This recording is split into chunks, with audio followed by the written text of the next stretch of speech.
Friends, আমি ব্লগটা start করছি রাত্রি 12টা 15 থেকে। আর হ্যাঁ, 12টা 15 থেকে স্টার্ট করার কারণ এটাই হচ্ছে, আজকে আমার বার্থডে। 12টার পর মানেই তো আমার বার্থডে, 24 তারিখ মানে 24 ফেব্রুয়ারি। তো আমার বার্থডে, তো আমি ঘুমিয়ে পড়েছিলাম, খুব একটা মাথায় চিন্তা নিয়ে করিনি যে আমার বার্থডে কি সেলিব্রেট হবে, কি ওরা করবে। তো শুয়ে পড়েছি, বাবা আমাকে হঠাৎ ডাকছে, মা উঠে পড়ো। উঠে এখন কেন উঠবো, তো উঠে দেখছি যে আমার জন্য ওরা অলরেডি সারপ্রাইজ রেডি করে রেখেছে। কেক নিয়ে এসছে, কুর্তি নিয়ে এসছে, নাইটি নিয়ে এসছে, গোলাপ নিয়ে এসছে, ক্যাডবেরি নিয়ে এসছে। মানে বাবান হাতে করেও আমার জন্য কতগুলো গিফট তৈরি করেছে। কদিন ও ঘরে কাগজ কাটছে, আমি বারণ করলাম, বাবা ঘর নোংরা করিস না। কী করে জানবো ও মাকেই এত গিফট দেবে। তো যাই হোক, সত্যি আমার বার্থডেটা খুব ভালোভাবে রাত্রিবেলাটা কাটিয়েছি, যেটা আমি ভাবতেই পারিনি। তো আমি মনে করি কপাল করে আমার এরকম একটা মেয়ে পেয়েছি, কি আমার স্বামী পেয়েছি, তোমরা যাই বলতে পারো। তো সকাল সকাল আমি উঠে পড়েছিলাম, সকাল সকাল উঠে আজকে রান্না করেছিলাম, পনির টিক্কা। আর সেই সঙ্গে করেছিলাম ফ্রাইড রাইস, করেছিলাম চাটনি, করেছিলাম আর করেছিলাম ফুলকপির তরকারি, বেগুন ভাজা। আর দোকানে চলে গিয়েছিলাম, দোকানে বললাম তোমাদের দাদাভাই ছিল না, ও কলকাতা গিয়েছিল। তো আমি দোকানে বসেছিলাম। আর দোকান থেকে এসে কিছুটা আগে থেকেই সকালবেলা আলু গোল গোল করে কেটে রেখে দিয়েছিলাম ফ্রিজে ভরে। তো এসে সেই আলুটা শুধু ফ্রাই করেছি, ব্যাস। এয়ার ফ্রায়ারেই করেছিলাম। তো এটাই আজকে রান্না করেছিলাম। আর মানে ইচ্ছে ছিল যে বিকেলবেলা আমরা তিনজনে মিলে একটু বেরোবো, রেস্টুরেন্টে খেতে যাব, কারণ অনেক দিনই আমাদের রেস্টুরেন্টে যাওয়া হয়নি। এই কারণেই বাবানের হেলথের দিকে তাকিয়ে যায়নি। তোমার দাদাভাইয়ের শরীরটা কদিন ভালো যাচ্ছিল না, তো সেই কারণে যায়নি। কারণ বাইরের খাওয়াটা খুব একটা শরীরের পক্ষে ভালো না, তাই সেই কারণে কম তেলে বাড়িতেই রান্না করতাম। কিন্তু আজকের দিনটা একটু বাইরের খাওয়ার খুবই মন হলো, তো আমরা তিনজনে মিলে বেরিয়েছিলাম। আর দেখো, দোকান থেকে চলে এসেছি, তারই মধ্যে বাবান ক্যাডবেরি নিয়ে চলে এসেছে, নাও মা তুমি ক্যাডবেরি খাও। আর বাকি ভিডিওটা তোমরা দেখো, সেটা আমি বলবো না, দেখলেই বুঝতে পারবে আমি সারাটা দিন কীভাবে কাটিয়েছি। আশা করি তোমাদের ভালো লাগবে, তো চলো ভিডিওটা দেখতে থাকো।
আর এই নাইটিটা পরেছি, এই নাইটিটা দিয়েছে তোমাদের দাদাভাই দিয়েছে কালকে।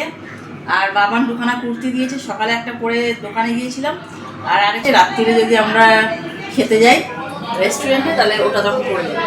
আর এখন এয়ার ফ্রায়ারের আলু ভাজাটা মোটামুটি হয়ে এসছে। আর বাবান ভেবেছিল আমাদের সঙ্গে খেতে বসবে, কিন্তু বাবানের খুব খিদে পেয়েছে। আর সবচেয়ে বড় কথা, দাদাভাই সবে কলকাতা থেকে আসলো, ওরা একটু দেরি হবে স্নান করতে। তো আমি বললাম, না তুমি খেয়ে নাও, আর রাত্রে তো আমরা একসঙ্গেই খাবো। আর বাবা এই জিনিসটা নিজের হাতে করে করেছে।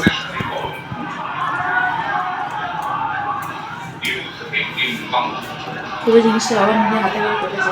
আমার বাবাটা আমার জন্য খুব খেটেছে এবারে, আমার বাবাটা আমার জন্য খুব খেটেছে। সোনা মাটা মিষ্টি না। তো চলো, তোমাদের সঙ্গে আবার রাত্রিরে যখন খেতে যাবো তখন দেখা হবে। আর এখন সবাই আসুক, তারপর আমরা খেতে বলবো। তো চলো, টাটা।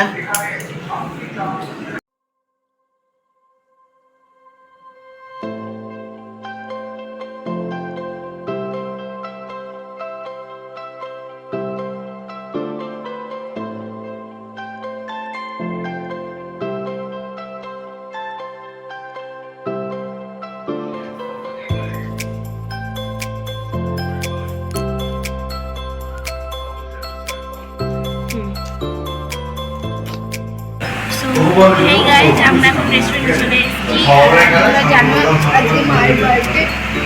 তারপরে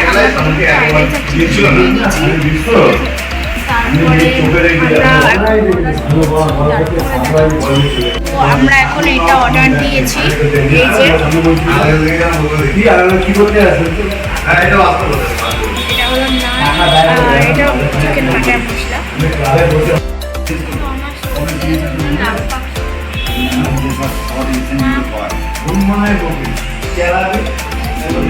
আমরা রেস্টুরেন্টে এসেছি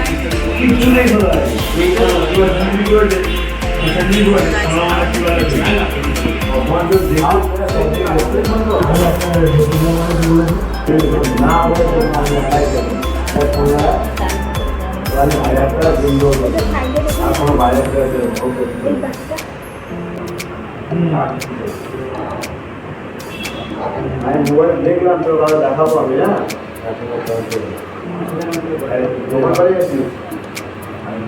মাও নিয়ে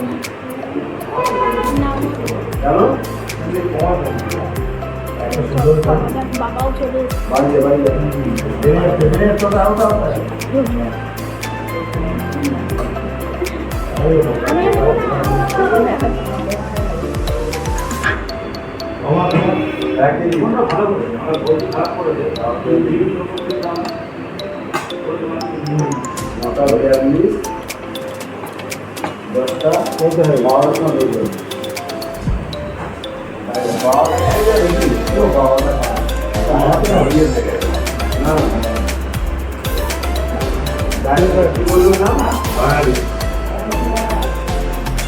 आपको फोन करेगा तो बोलेगा माँ की बात में बाकी में कोई बात हुआ नहीं।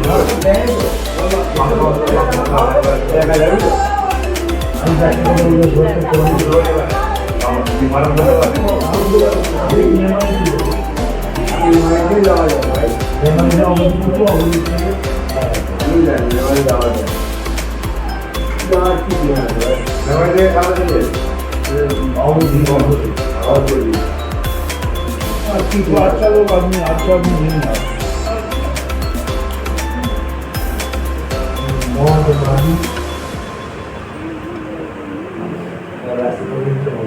ठीक है चार मारूंगा रेडी है।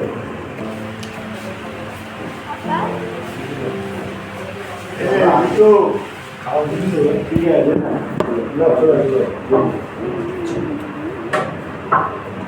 एक दाओ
খাওয়া দাওয়া সেরে এখন বাড়ির দিকে যাচ্ছি।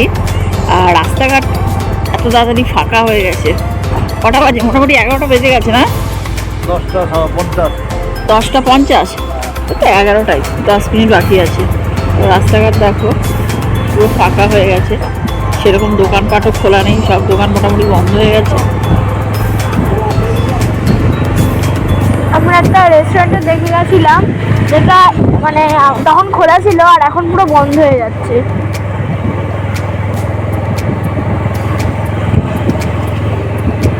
রাস্তাঘাটে কেউ নেই,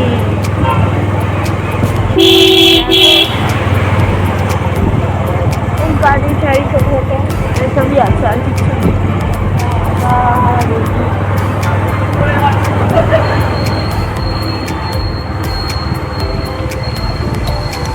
কোনো কোল্ড ড্রিঙ্কসের দোকান খোলা না,